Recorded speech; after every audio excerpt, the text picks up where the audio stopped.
Office উদ্বোধনে মুখ্যমন্ত্রী শুভেন্দু অধিকারী পৌঁছে গেছেন সেই মুহূর্ত।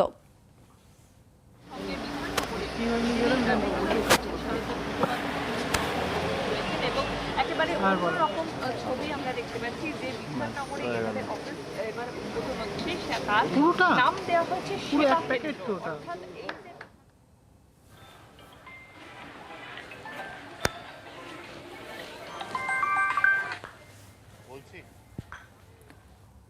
আরো একটু বিস্তারিত জানবো এই সম্পর্কে রয়েছেন প্রতিনিধি টেলিফোন লাইনে অয়ন ঘোষাল। অয়ন, মুখ্যমন্ত্রী হওয়ার পর থেকে স্বয়ং মুখ্যমন্ত্রী শুভেন্দু অধিকারী এবং তার সঙ্গে পশ্চিমবঙ্গ বিধানসভায় যতজন বিজেপি বিধায়ক বা মন্ত্রী তারা আছেন তাদের প্রত্যেককে মানুষের সঙ্গে নিবিড় যোগাযোগ রেখে কাজ করার, মানুষের সেবা করার পরামর্শ এবং নির্দেশ এটা ইতিমধ্যে মুখ্যমন্ত্রী দিয়েছেন। আমরা প্রত্যেকে জানি যে মুখ্যমন্ত্রী তার এই প্রভূত কর্মব্যস্ততার মধ্যে সময় বার করে জনতার দরবার করেন।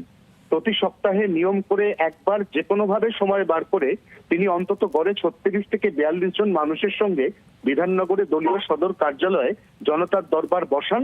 সেখানে তিনি মানুষের সমস্যা শোনেন এবং সমস্যার সমাধান বা নিরসন তিনি করার চেষ্টা করেন এবং সেইভাবে তিনি প্রশাসনকে প্রয়োজনীয় নির্দেশিকা দেন। এবং শুধু মুখ্যমন্ত্রী নয়, রাজ্যের প্রত্যেকটি বিধানসভা যেমনটা বলছিলাম সেখানকার বিধায়ক, শাসক দলের বিধায়ক, তাদের প্রত্যেককে যেহেতু একই নির্দেশ দেওয়া হয়েছে অতএব তারাও প্রত্যেকটি বিধানসভা অর্থাৎ নিজ নিজ এলাকাতে এইভাবে সেবা কেন্দ্র, যাকে আমরা বিধায়ক সেবা কেন্দ্র বলি, সেটা ইতিমধ্যেই চালু হয়েছে বা হচ্ছে। তারই অঙ্গ হিসেবে আজ সল্টলেক CS ব্লকে সেবা কেন্দ্র চালু হলো। রাজ্যের স্বাস্থ্যমন্ত্রী এবং বিধাননগর বিধানসভার বিধায়ক শারদা মুখোপাধ্যায় তার যে বিধায়ক সেবা কেন্দ্র, এই সেবা কেন্দ্রের শুভ সূচনা অনুষ্ঠানে ইতিমধ্যে এসে পৌঁছেছেন মুখ্যমন্ত্রী শুভেন্দু অধিকারী। তিনি মিনিট খানেক আগে এখানে এসে পৌঁছেছেন। তাকে ইতিমধ্যেই বরণ করে ভিতরে নিয়ে যাওয়া হয়েছে এবং এখান থেকেই সপ্তাহে 1 বা 2 দিন নিয়মিত নাগরিক পরিষেবা দেওয়া হবে। শারদ মুখোপাধ্যায় নিজে এখানে নির্দিষ্ট 2টি দিনে বাছাই করা এখানকার বা এই বিধানসভা এলাকার যারা নাগরিক তাদেরকে প্রয়োজনীয় সমস্ত রকম প্রশাসনিক সহায়তা প্রদানের জন্য এই সেবা কেন্দ্রটি আজ থেকে চালু করলেন। অয়ন, সঙ্গে থাকো, সেই মুহূর্ত আপনাদের সামনে তুলে ধরছি।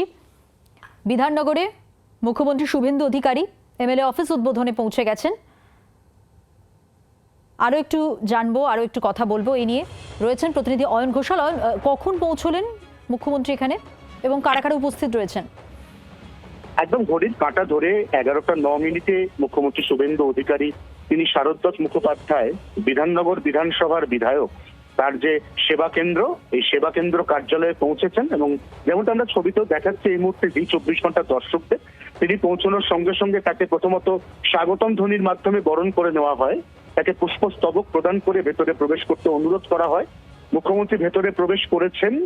ভেতরে ইতিমধ্যে আমরা দেখতে পাচ্ছি মুখ্যমন্ত্রীর দায়িত্বে থাকা নিরাপত্তা রক্ষী তারা বাইরে রয়েছেন এবং এখানেই সপ্তাহে অন্তত 2টি দিন বিধাননগর বিধানসভার বিধায়ক তথা রাজ্যের স্বাস্থ্য মন্ত্রী শারদ মুখোপাধ্যায় তিনি এখানকার অর্থাৎ এই বিধানসভা কেন্দ্রের যারা নাগরিক তাদের যদি কোনো অসুবিধা হয়, তারা যদি কোনো প্রশাসনিক সমস্যা নিয়ে আসেন, তিনি সেটা নিরসনের চেষ্টা করবেন। অনেকটা ওই মডেল ধরে যে মডেল স্বয়ং মুখ্যমন্ত্রী তৈরি করে দিয়েছেন তার জনতার দরবার যে কর্মসূচি, এই কর্মসূচির মাধ্যমে। ধন্যবাদ অয়ন।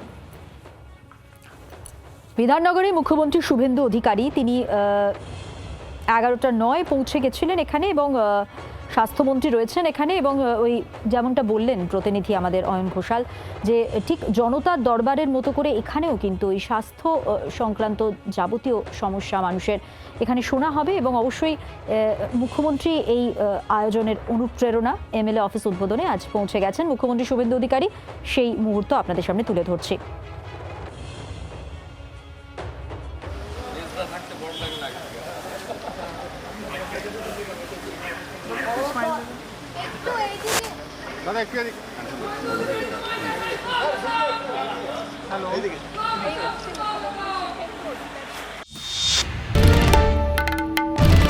বাংলার আওয়াজ, বাঙালির আবেগ, জি 24 ঘন্টা।